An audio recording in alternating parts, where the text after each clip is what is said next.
At a time of political polarization and unprecedented attacks on the press, I look around the world to see who's getting it right.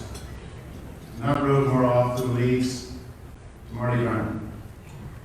Few are doing more to build trust in media institutions and hold the powerful accountable than the journalists who have the privilege of working with Marty, whether at the Washington Post, the Boston Globe, the New York Times, or the LA Times, or where he got his start back at the Miami Herald. Marty Baron's pursuit of what lurks in the shadows has led investigative journalists to uncover some of the biggest stories of our time. I have the privilege of having exchanges with Marty from time to time. We see each other. We've had a couple of conversations, but I think I sum it up with a simple maxim that he once said to me in an email. He said, "David, we've been handed a test, and we must pass it." When we heard that Marty Baron was coming to Boston Globe, I think the first thing we wanted to do was vet the guy and make sure that he was who he said he was. And I don't think Marty knows this to this day, but I did call Lehigh University and make sure that he had the 2 degrees that he said he had.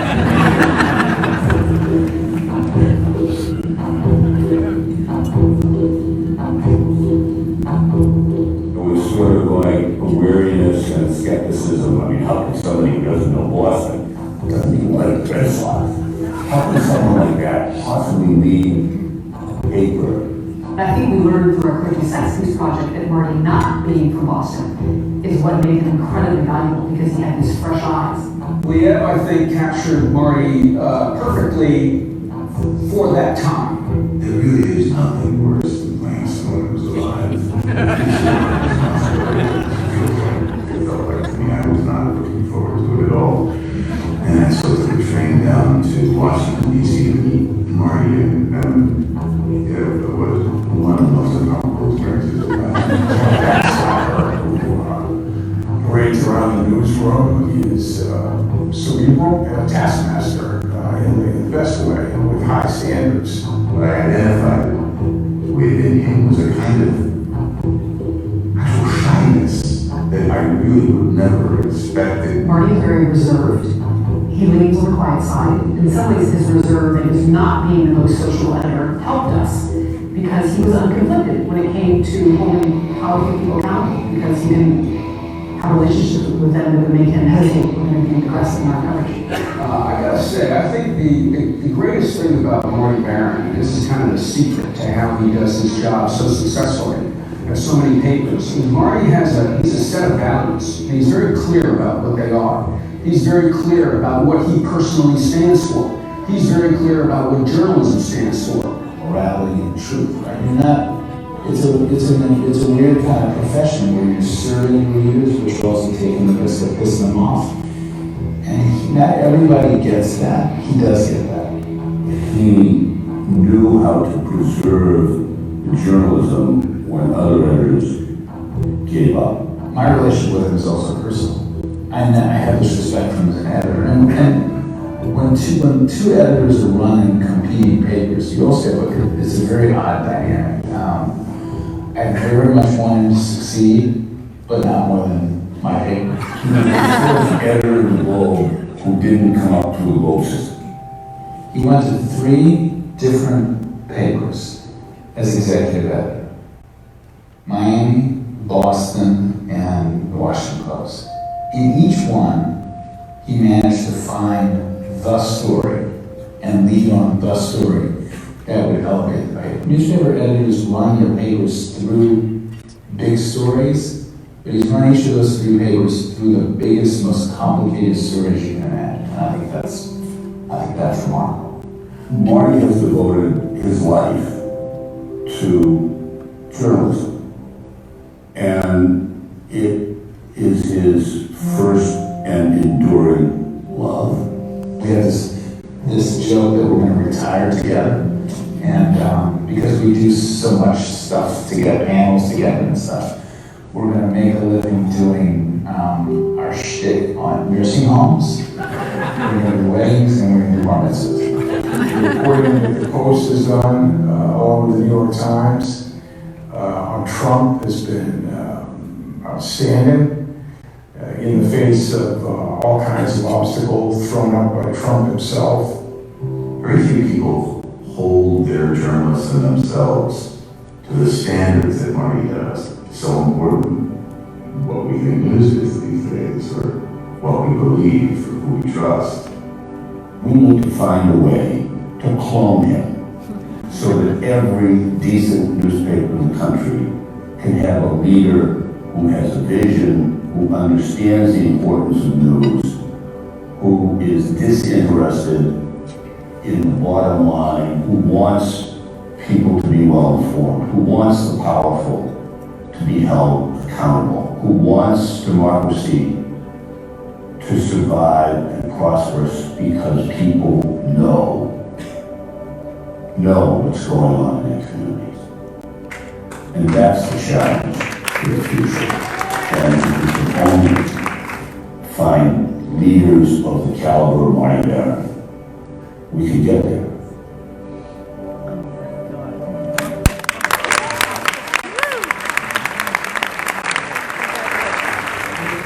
Thank you all very much. I know I'm up against a very hard deadline. See what I can do. You're really pushing it here. Thank you, David, for the introduction. Thanks to all the folks on the screen. They've been wonderful to me. You know, Liev, I met him when he came to the Washington Post to interview me, to mostly just observe me. And you can tell from Spotlight what a tremendous job he did capturing my sense of humor. So, it really is an honor to be up here with all the other winners, and particularly to follow Maria Ressa,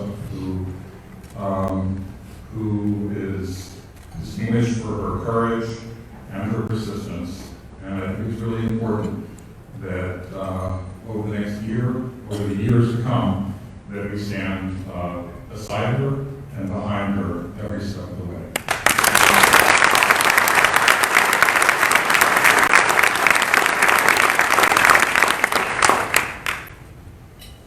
I've been in the profession for 43 years, and I've been privileged to work with immensely talented and dedicated journalists in newsrooms that I've led as the top editor. The Washington Post, Boston Globe, and the Miami Herald, as well as in the two others where I ended up in senior positions, the New York Times and the Los Angeles Times. Each of us in a newsroom possesses individual strengths, yet the greatest accomplishments of our institutions invariably require a collective effort. And I, as much as anyone, have been the beneficiary of the superb work of others. Accepting an award, such as the one this evening, reinforces my gratitude toward those I've had as colleagues, and reinforces as well my admiration for their ambitious, groundbreaking, and routinely courageous work. I also want to express my admiration and gratitude to individuals outside our organizations, those who reach out to us in the press with revelatory information, hoping that doing so will serve the public good. At times, this might be someone with confidential information on a national security matter. Those individuals take great personal and professional risks to inform citizens about wrongdoing or abuse of power by their governments. Their bravery is almost always motivated by concern for country. At other times, as in the Boston Globe's investigation of the Catholic Church, individuals open up their lives so that a pernicious evil can be exposed. They are frequently and understandably uncertain that we in the press will listen with the generosity and empathy they deserve. They can't be sure we will be sensitive to them or that we will be serious about getting at the truth. Vulnerable as they may be, they come to us out of a determination to see justice done. out of faith that speaking to us is worth a try, and with hope that others will not have to endure what they did. Without the survivors of abuse who spoke with Boston Globe journalists, our investigation would have faltered. To do our work properly required them to open up old and deep wounds, yet they found the strength to do so. They had held on to the truth for years, indignant that it had been suppressed. The church had covered up in attacks for a half century, at least. Other institutions that were supposed to listen to survivors did not, or responded to their pain with inattention, indifference, inertia, or callousness. By telling their stories to the Globe, there was at least the prospect of accountability. It was important we do right by them, and by others who had suffered as they did, but had yet to come forward. Let me tell you about a moment in the aftermath of that Boston Globe investigation in the movie Spotlight that portrayed it. It is a moment I shall not forget, a moment for me that maintains a vivid resonance in the present. It happened a little over 3 years ago during a screening of Spotlight at my alma mater, Lehigh University. During the Q&A session, a man rose to the microphone to speak. It was a very hard movie for me to watch, he said. I tried to see it a couple of times. I only got to the parking lot and turned around. I'm 80+ years old. I was sexually abused by a priest in 1947. I was 11. I live with it every day. I was fatherless. I didn't know if anybody would believe me. I never spoke about it. My wife passed away many years ago. She never knew about it. It was in 47 he molested me, and he was ordained in 1947. Not a day goes by, he said, that I don't have to live with this. I never spoke it, like I said, thank you, till it broke in Boston, and then I started talking about it. I do go to therapy and continue. I took my children with me, so they do understand, and they fully support me, and I thank you very much. I think about that gentleman when I hear our president say, the press is the enemy of the American people. He did not see us as the enemy. He saw us as an ally. Finally, he had one. Other survivors of abuse and their families and friends feel the same. And so do many others who have had journalists listen to them when no one else would, giving power to those who had none in the cause of fair treatment.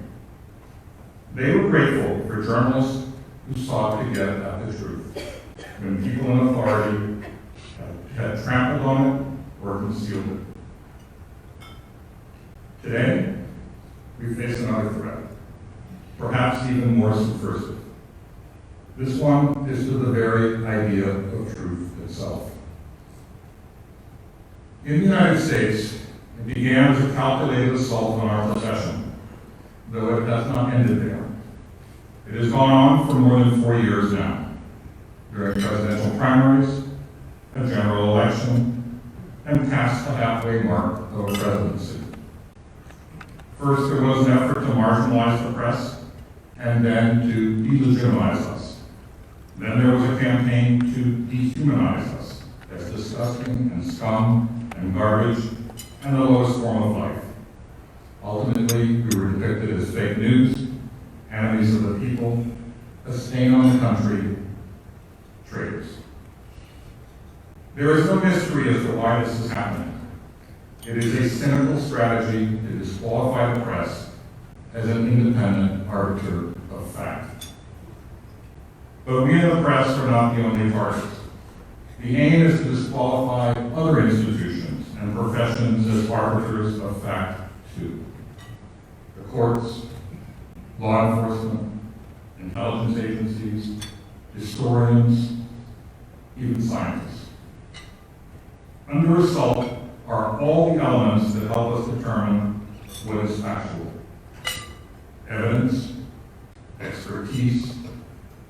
experience. They are being devalued or dismissed or denied. And the goal is evident: to obliterate the idea of objective truth.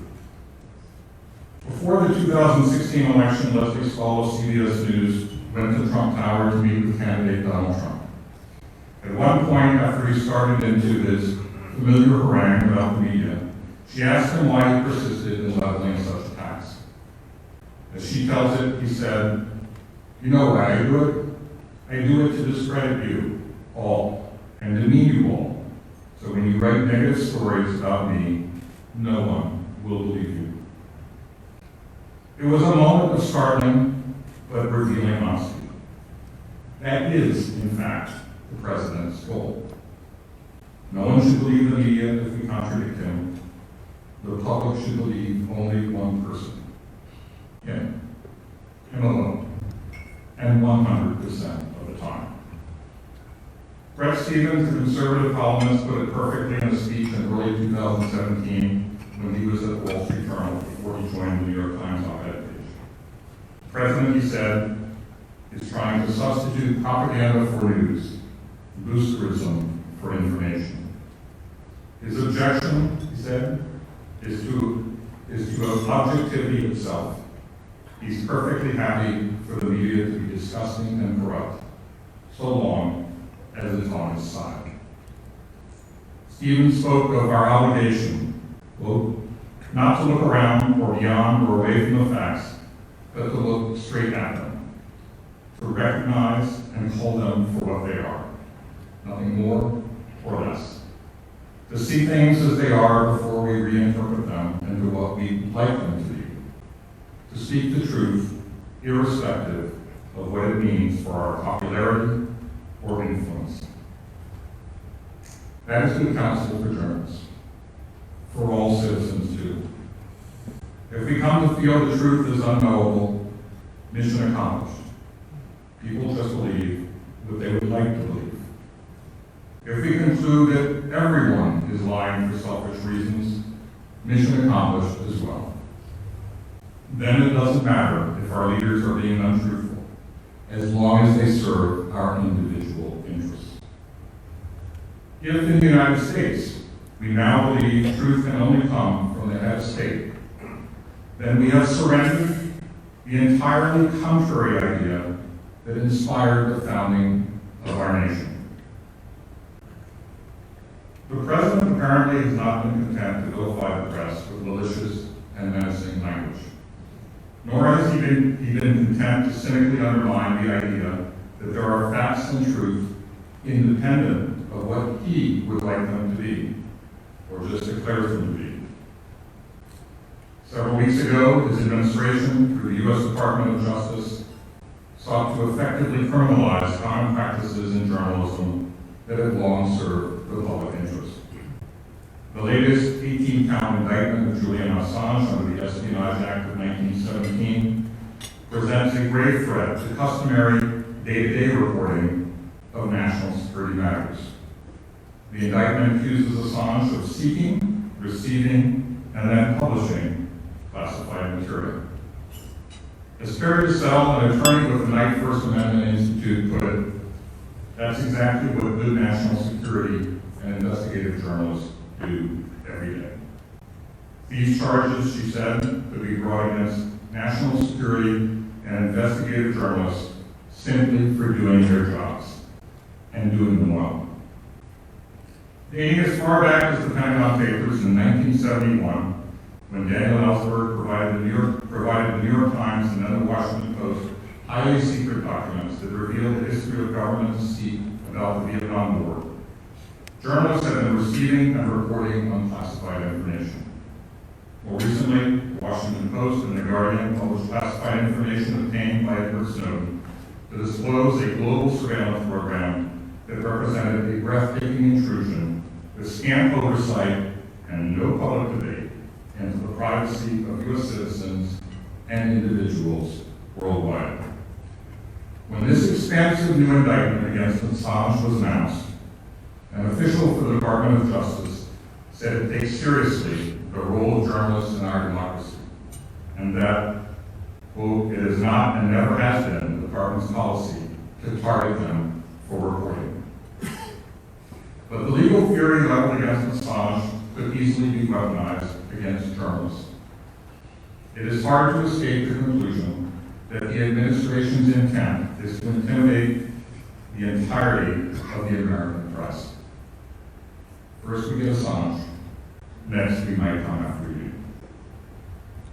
And all of this is made worse by government officials' continuing pattern of over-classifying information, often for no reason other than to shield themselves from scrutiny.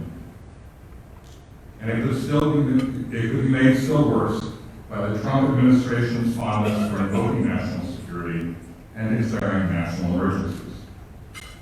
If steel and car imports from our allies can be labeled threats to U.S. national security, it does not require much imagination to envision this U.S. government classifying vast new categories of information as national security secrets. For the press, already subjected to incessant attack, this poses a new and sobering challenge. But we cannot be intimidated. If we fail to do our jobs for fear of retribution, we will betray the spirit of the First Amendment. James Madison, principal author of the First Amendment, wrote of, quote, the right of freely examining public characters and measures. That right is still ours, thankfully, and it will mean nothing if we do not exercise it with vigor and tenacity. Anthony Lewis, the late New York Times columnist and First Amendment scholar, once wrote words we should live by today. The American press has been given extraordinary freedom by the Supreme Court's interpretation of the First Amendment. In return, it owes society courage. We at the Washington Post understand our role in a democracy, and I can say this with confidence. We will meet our obligations. Thank you again for inviting me.